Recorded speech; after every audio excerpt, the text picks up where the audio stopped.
Piranha. Legends tell of the most ferocious fish in the world. With razor-sharp teeth, they hunt in packs, stripping a body of its flesh in minutes.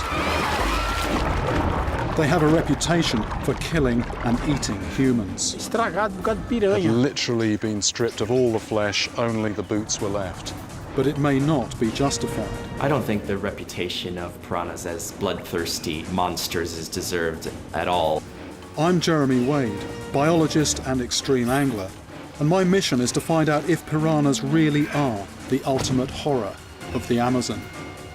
All they said that they saw was just a turbulence in the water of the piranhas devouring the child.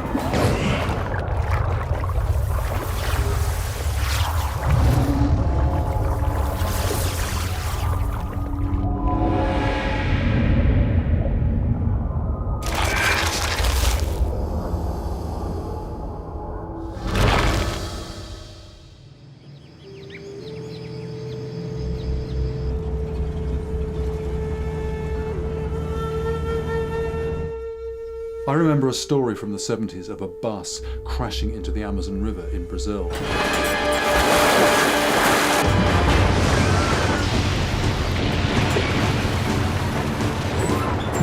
The people inside were eaten alive by piranhas.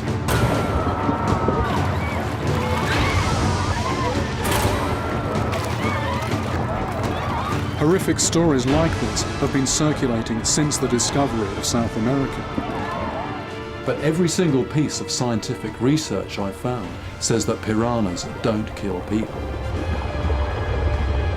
So are these stories real, or are they just over-exaggerated urban myths? Fish on! Fish on! I've travelled the globe, literally putting my life on the line to prove that there are giant, man-eating fish where no one would expect them. Big old mouth on there. In our freshwater rivers. But now, it's the turn of the small guys. Could piranhas really kill and eat a human? Are they the bloodthirsty killers from the movies that fill our nightmares?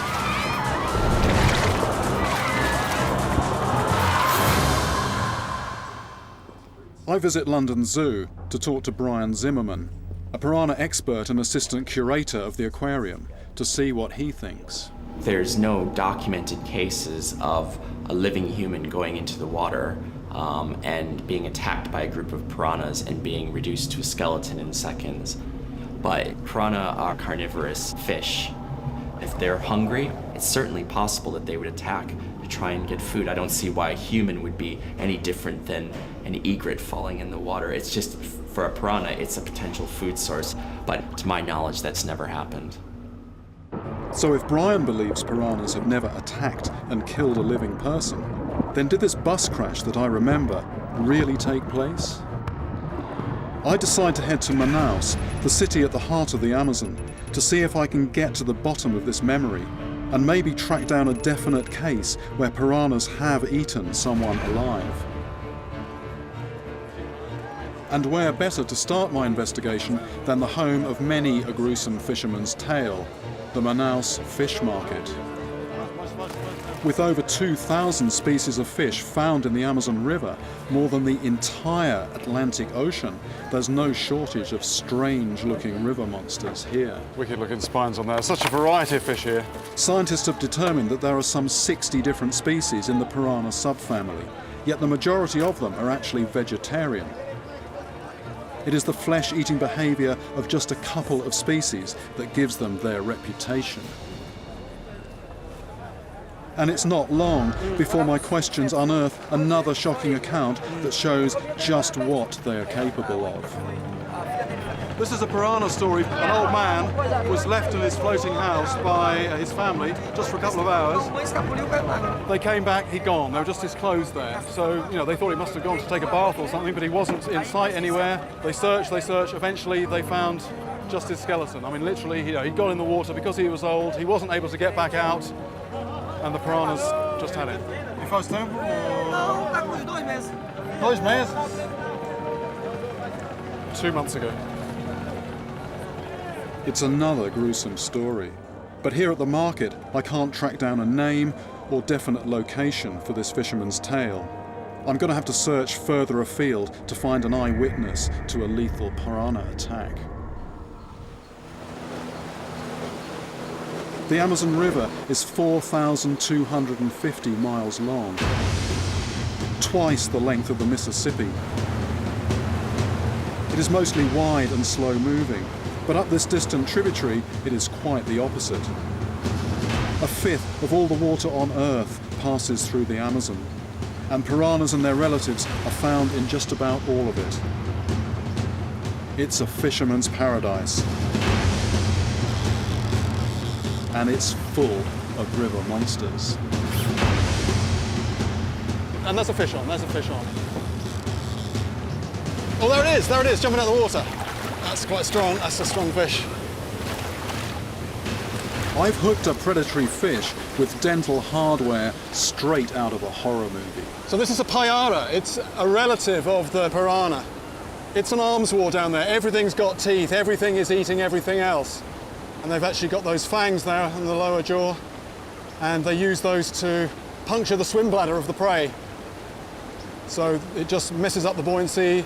The small fish is then totally out of control. It's flopping around near the surface, and these will just come along afterwards and mop them up. And those fangs are that big that it has to have special holes in the upper jaw, otherwise it wouldn't be able to get its mouth closed.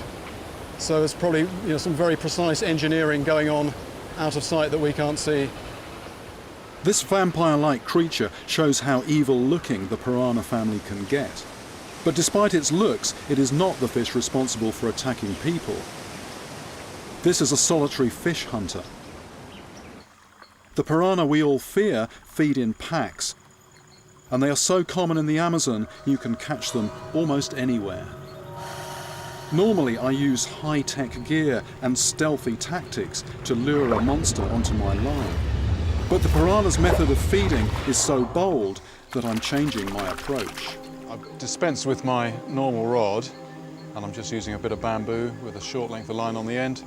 Tried and tested means of catching piranha. Just a hook on the end with a piece of wire so they don't chomp through the line. Lump of meat, and unlike other techniques where you're being quiet and stealthy, piranhas are actually attracted by noise and disturbance on the surface.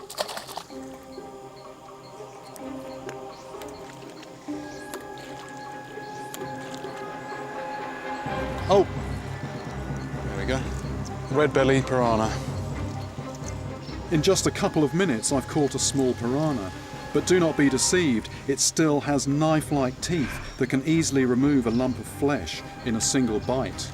Multiply that by the 100 or so mouths in a hungry school of piranhas, and it's a death of 1,000 individual cuts.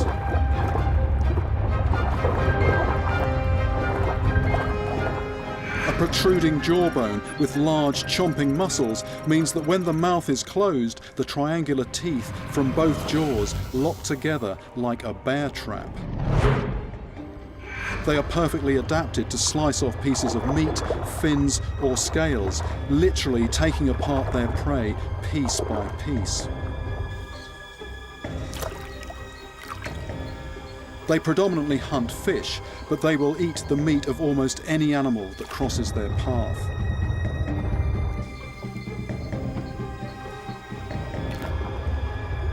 And in this river, with almost every cast, I'm catching a piranha.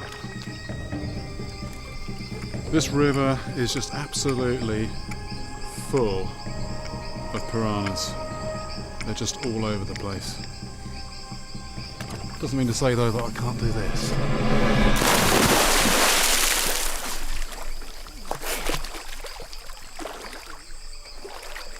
Surely swimming in a piranha-infested river is suicide.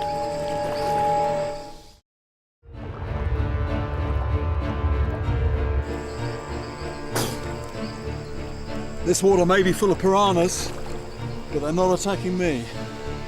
If I can swim here, and it's true that the old man from the fish market story and the victims of the bus crash were eaten alive, then something is missing that is needed to trigger a feeding frenzy. still alive. There's plenty of water here. I'm guessing there's enough food for them down there without them wanting to attack me. So what about if I set something up where I know there are plenty of piranhas and I know they're hungry?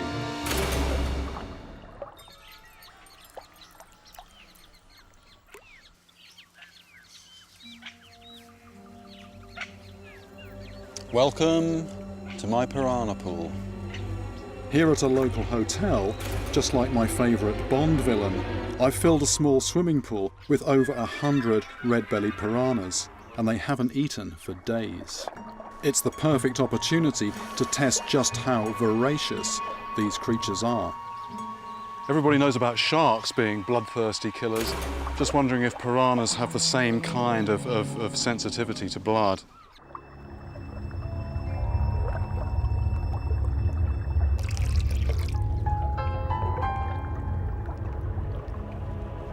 Piranhas have evolved to live in the murky, sediment-filled waters of the Amazon, where visibility is often less than a foot, so a good sense of smell to locate their next meal is surely essential. That's definitely getting a reaction. There's a number of fish have come into that cloud of blood and they're looking around. They want something to chew into, but there's nothing there at the moment. I think time to put a bit of flesh in there for them. So blood is definitely whetting their appetite. And there would have been blood in the water from those injured by the impact of the bus crash. Now, I wonder how these piranhas will react to a bloody piece of prime steak.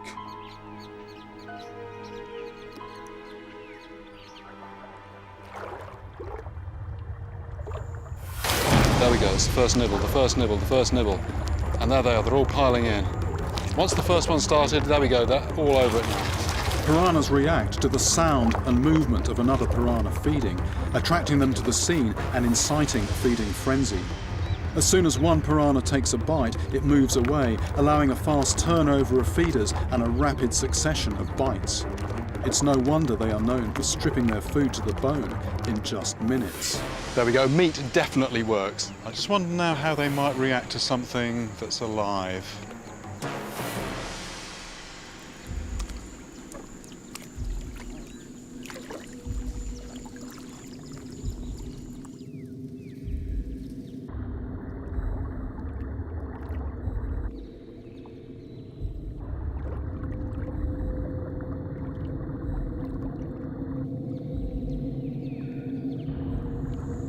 These piranhas were tearing into a piece of dead meat just a couple of minutes ago, but they're just not interested in me.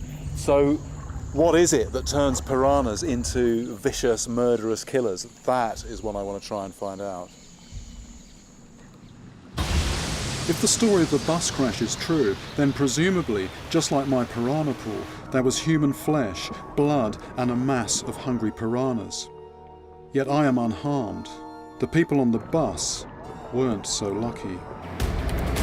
As I continue my investigation, I discover the evidence to prove that the bus crash definitely happened. But more significantly, I track down a survivor who had an unbelievable escape on that day.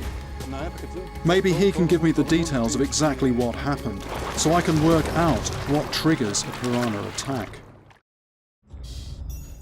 I've come to the Amazon to find out if piranhas are the bloodthirsty killers of myth, or if the truth is a little more complicated. I've managed to unearth a newspaper report from the 1970s that describes the exact bus crash that I remember, where some of the passengers were eaten by piranhas. It reports that on the 14th of November 1976, the bus was travelling from Manaus to the town of Itacoatiara, a journey of about 5 hours. After driving through the night, it crashed into a tributary of the Amazon, killing 39 passengers. The newspaper also mentions the name of a survivor, Dirceu Araújo. I've managed to track him down to find out what he can remember from that fateful day, as this might allow me to pass judgment on the guilt or otherwise of the piranha. Okay, so Dirceu tells me he was sitting at the very rear of the bus, and like the rest of the passengers, he had been sleeping for most of the journey. On board that day were several families, a couple of students named Alex and Ivan, as well as many other men and women returning to their homes in Itacoatiara. Not long before the accident, the bus went through a pothole, waking Dirceu up. This, he tells me, could well have saved his life. Aqui é o lugar mesmo que aconteceu o acidente. Nós viemos lá e caímos aqui. This is the very spot where the accident happened. The bus came down here, went in the river down there. Dirceu doesn't know if the brakes failed or if the bus skidded, but the driver had done the same route several times that day. The papers at the time reported the suggestion that he fell asleep and at the ferry crossing carried straight on into the river.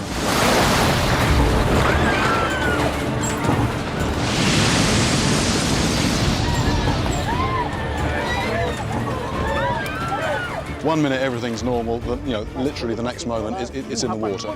There were people crying, wailing, much despair. Aí foi que eu fui no corredor, tá todo mundo lá querendo sair naquela porta. There were people at the front trying to open the door by pulling it, and he's basically saying that, that door only opens if you push. Then the water started to come in, at which point he went back to where he'd been seated.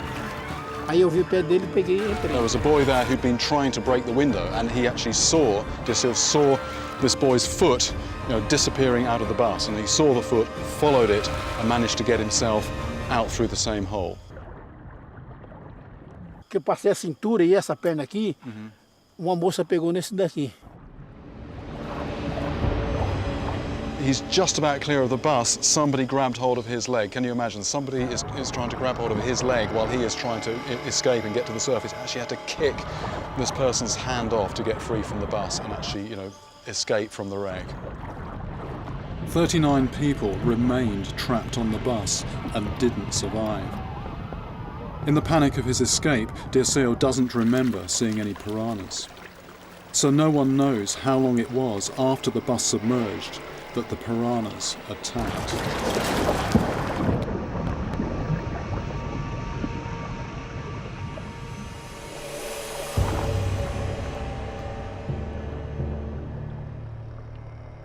Even to this day, just going over the bridge, which they've got now over the river, he says every time he crosses, just remembers that day.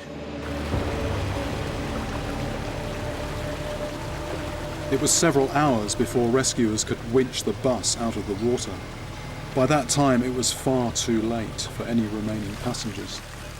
Foi 3 meninas grandonas assim, e uma que é recém-nascida. Só, quase tudo foi adulto. There were 3 children and 1 baby, actually all from the same family. They were brought up dead. Todo estragado por causa de piranha. There was one body there, had literally been stripped of all the flesh, only the boots were left.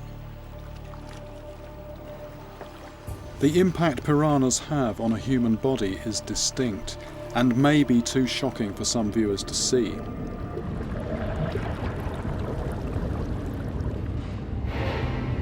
These horrific images from recent cases arriving at the Manaus City morgue show just what a piranha is capable of doing and the type of wounds it leaves.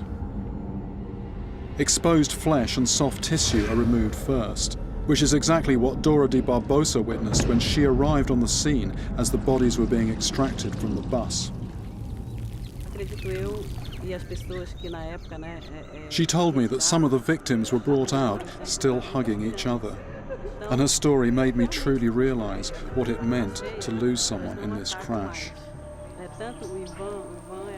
Dora was just 17 years old at the time of the tragedy, and what happened, she was living in Itacoatiara, and she just actually started her nurse training at the time, and so she actually went to the river at the site of the accident. Totalmente o rosto, não tinha nada no rosto, só mesmo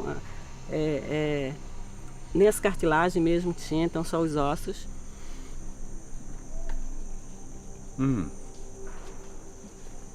That's pretty tragic.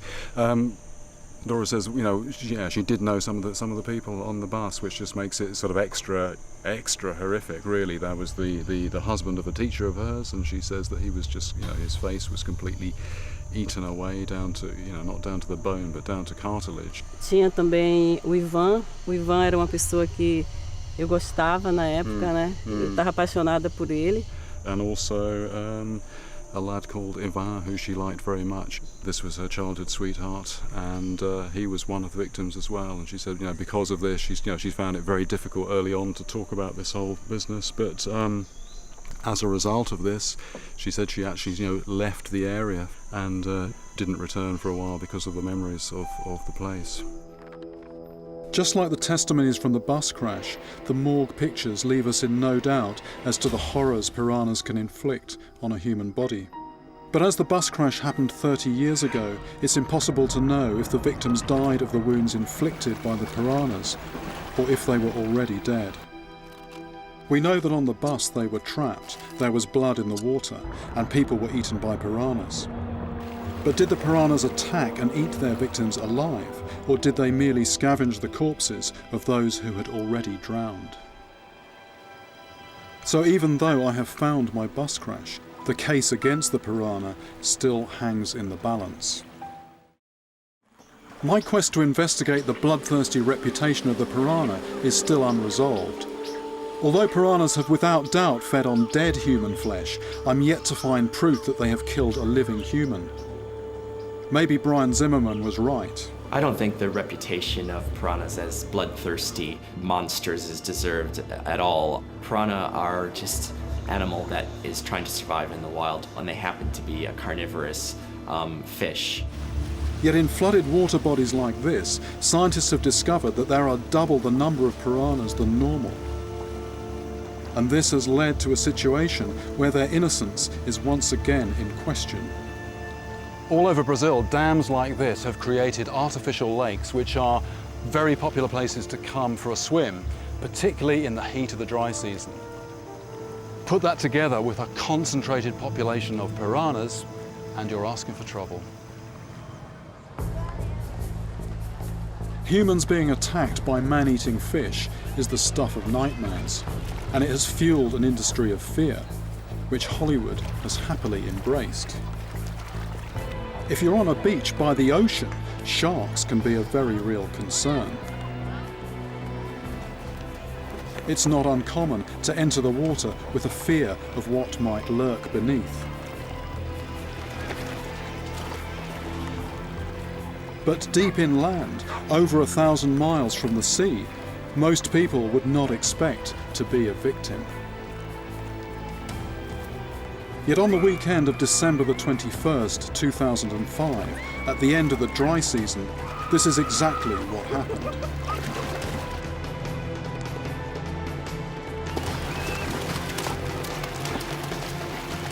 On a beach exposed by the seasonal low water, 8 people were attacked.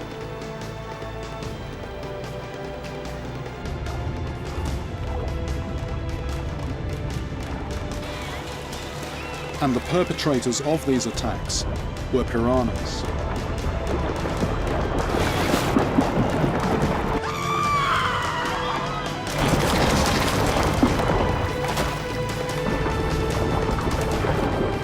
In a period of 7 months, 190 people were bitten by piranhas. Unlike the bus crash, these weren't frenzied attacks which left the corpses half-eaten. These were individual bites. No one was trapped, injured or bleeding, yet the piranhas were definitely attacking live people.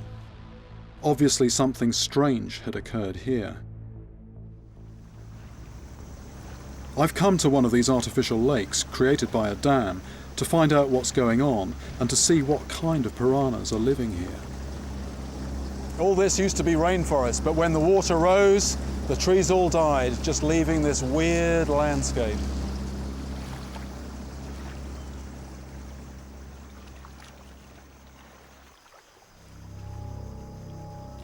There we go, there's a knot, there's something on there.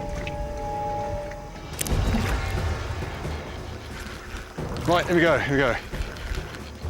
There we go, that's a sizable fish. That's a piranha, but that is a big piranha. Now, this is something I've got to be very careful with.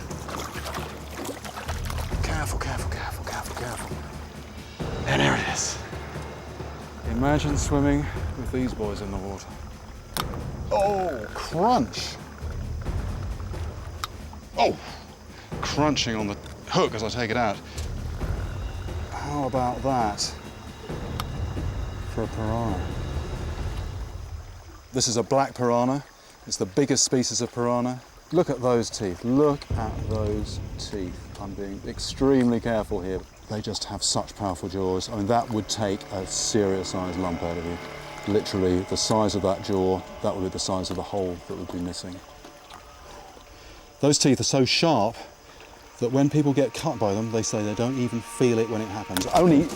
They only notice it when they see the blood. It was these kinds of attacks, single bites, that were being made at the beach. But again, Brian's theory that piranhas are misunderstood has an explanation. Piranha tend to build their nests in very shallow areas because they need to have vegetation, not only for the eggs to stick to, but also for the young fry to retreat when they're first hatching. So in cases where people have been bitten, I mean, I suppose somebody wading in shallow water and happens to tread onto the nest of a piranha, where there's a big male defending its eggs, is definitely going to be susceptible to getting a bite. The beach attacks occurred when there were most people in the water on the hottest days at the end of the dry season. It is at this point, usually just after the first rains, when piranhas breed. All they were doing was simply what most living creatures do, protecting their young. So these multiple piranha attacks actually reveal a caring animal that in this instance has no intention to kill.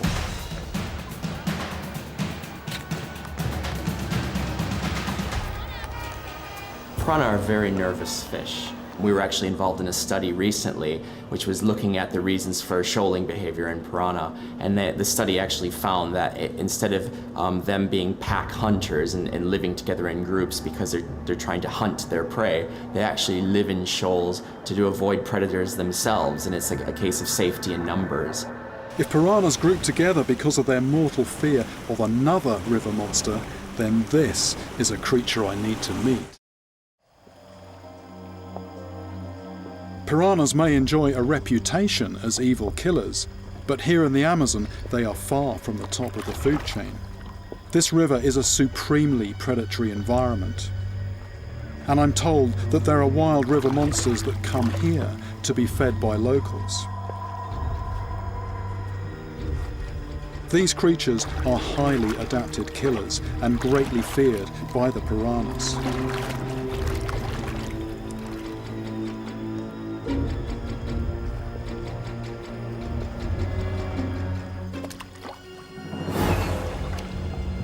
And once again, I'm the guinea pig that is entering the water to meet them.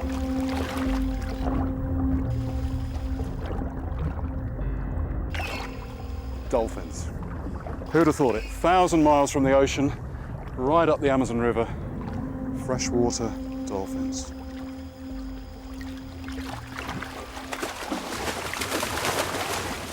And these guys, I mean, they're having fun now, but my goodness, they've also got a dark side.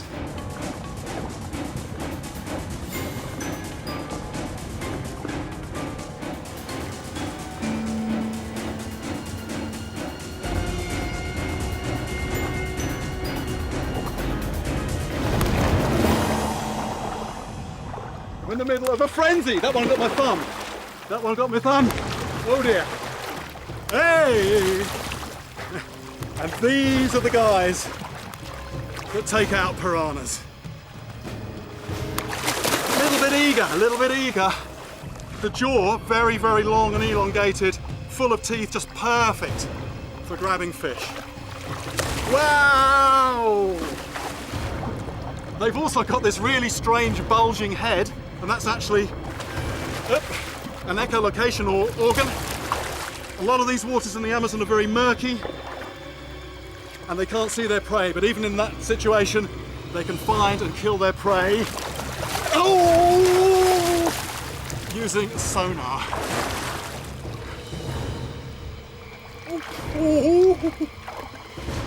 You know, you've got to be very, very careful tangling with these creatures. time for me to get out, I think.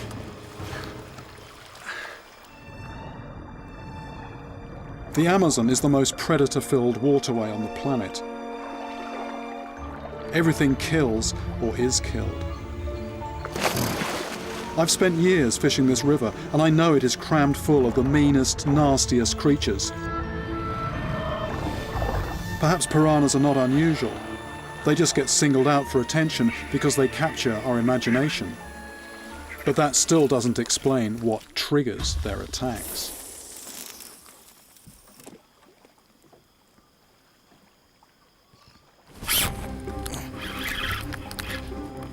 It's strong and heavy. Look at this! Vai.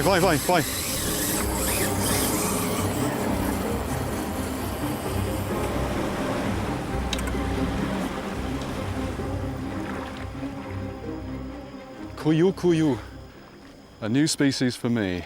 I know the species, but I've never caught one. There's a lump taken out of it by piranha. They can tell when a fish is in distress and they go after it.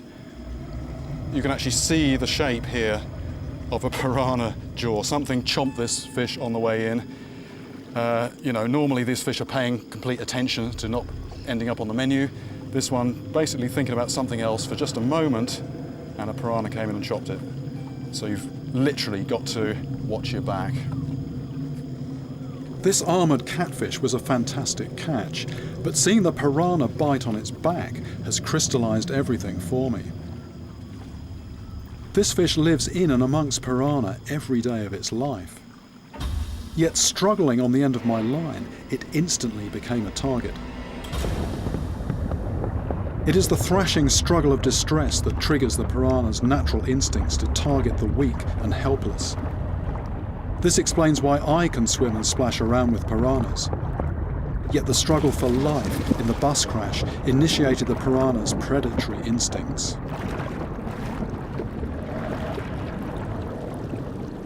It's sobering to think of what happened to those poor passengers that day as they travelled back to their hometown. Their lives were never meant to cross with piranhas. Yet for thousands of people in the Amazon, life is literally lived on the water. With such huge seasonal variations in water level, entire villages float on the river. And there's one whose very name suggests the reality they deal with on a daily basis. This place is known as the Piranha Reserve.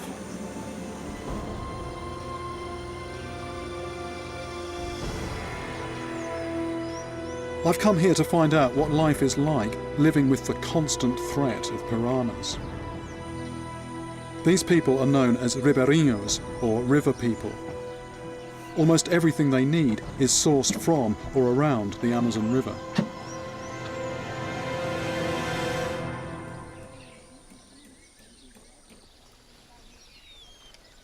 Let's see if the Piranha Reserve lives up to its name and what kind of piranhas they have here. The line is flat on the surface.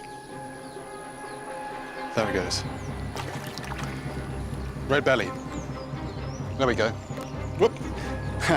Now, right, you can see why people... I couldn't do that if I didn't have shoes on. You can see why so many people here are missing bits out of their toes. Every one of these is a red belly. I mean, this one's got slight spots on it as well, but that just means it's a juvenile. Again, here we go. There's almost more fish than water. Every single chuck, out comes a red belly piranha. They're not very big, but my goodness, there are just loads of them down here.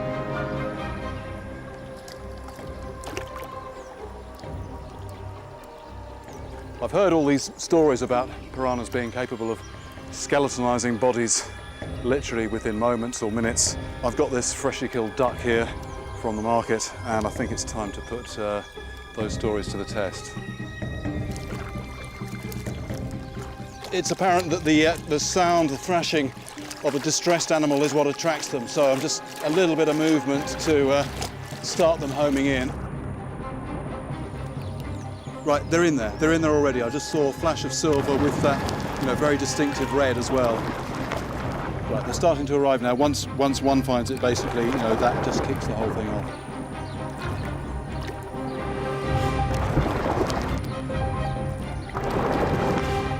Right, look at that, go in the head there.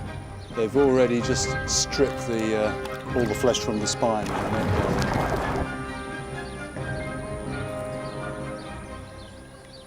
Flip this in and have a look. Oh, right. From the back this didn't look too bad, but actually flip it over the side where the fish were and they've made a real mess of that. They've actually chewed through a huge expanse of feather to get at the meat, and they've gone right into the body cavity. They've taken most of the meat away. There's a huge section of actually the backbone gone in the neck. The head is just reduced to bone, both eyes are gone, and all this just in a matter of minutes.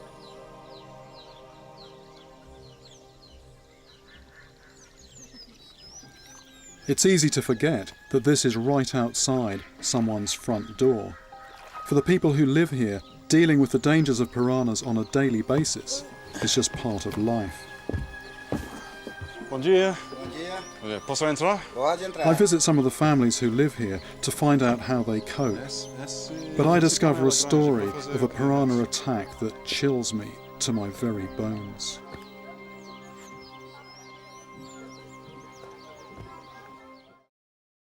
This remote place is actually called the Piranha Reserve.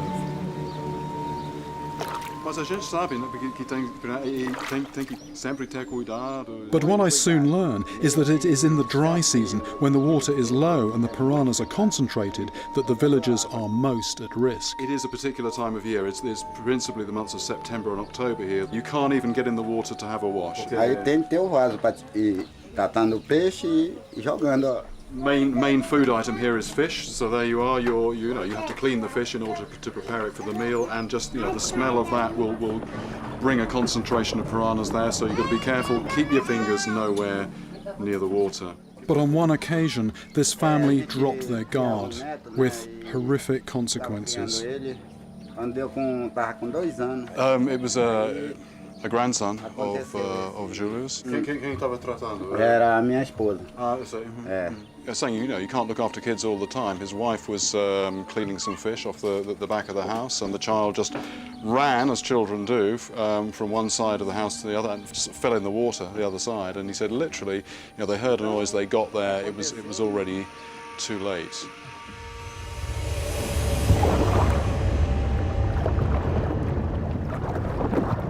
A gente só via era os comeiros da piranha.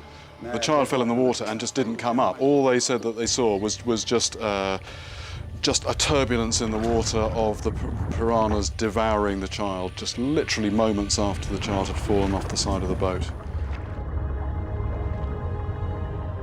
Os ossos, né, da criança. With nets, they were trying to sort of, retrieve the child, even while this was going on. And eventually, he said, all they got in was bones. E demorou quanto tempo para chegar nesse? Esse foi rápido. When I asked how long it took, he said, no, this happened very rapidly because there are just so many piranhas here.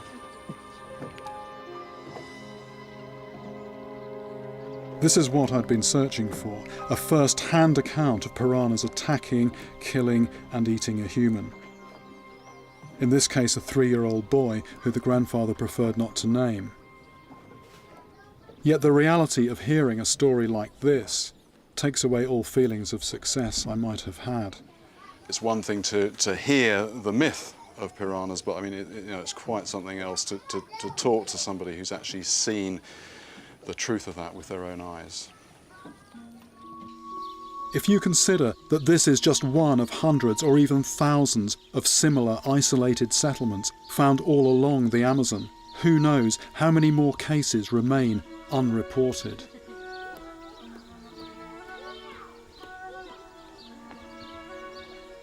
These lads are just, they're just balancing on pieces of wood about that wide, and I've just heard this horrific story about somebody falling into this water and getting just devoured in seconds, and they don't even seem bothered by it. Much as we might live with the ever-present threat of a lethal highway on our doorstep, these people continue their lives within feet of deadly piranhas. I guess, like a lot of things, living in a floating house like this with these piranhas underneath, after a while it's just there, it's just automatic. You just get used to it. There are just precautions that you take.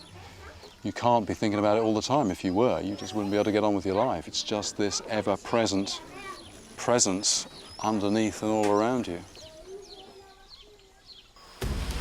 I set out on this journey to find an eyewitness to a piranha attack, in the hope that their evidence might give me the proof I needed to know if the bloodthirsty reputation of the piranha is justified.